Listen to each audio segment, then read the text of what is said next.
ধ্বংসস্তূপের মাঝ থেকে জীবিত বের করে আনা হচ্ছে এক যুবককে।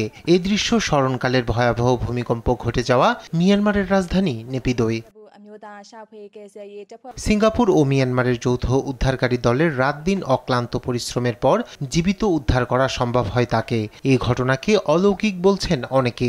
সিঙ্গাপুর সিভিল ডিফেন্স ফোর্সেস জানায়, ধসে পড়া ৩তলা ভবনে চাপা পড়েছিলেন ওই যুবক। প্রায় ২৪ ঘন্টার রুদ্ধশ্বাস অভিযানের পর নেওয়া হয় হাসপাতালে। ২৪ বছর বয়সী এক যুবককে উদ্ধার করতে সক্ষম হয়েছি। প্রায় ৪০ ঘন্টা ধ্বংসস্তূপের নিচে আটকা ছিলেন। তাকে বের করতে সময় লেগেছে প্রায় একদিন।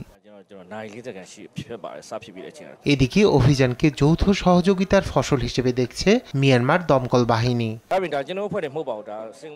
আমরা একা তাকে জীবিত বের করিনি। এই অভিযানটি সম্পূর্ণ করতে সিঙ্গাপুরের উদ্ধারকারী দল ও আমাদের বাহিনীর ১৫ জন সদস্য যুক্ত ছিল। বিপর্যস্ত নেপিদোয় ক্ষতিগ্রস্ত রাস্তার মেরামতে অক্লান্ত চেষ্টা চালাচ্ছেন কর্মীরা। যদিও শহরের বেশিরভাগ অংশে বন্ধ বিদ্যুৎ, ফোন এবং ইন্টারনেট পরিষেবা। দীর্ঘস্থায়ী এবং রক্তাক্ত গৃহযুদ্ধের কবলের মধ্যে ৭.৭ মাত্রার ভূমিকম্পে বড় মানবিক সংকটের মুখে বাংলাদেশের প্রতিবেশী মিয়ানমার।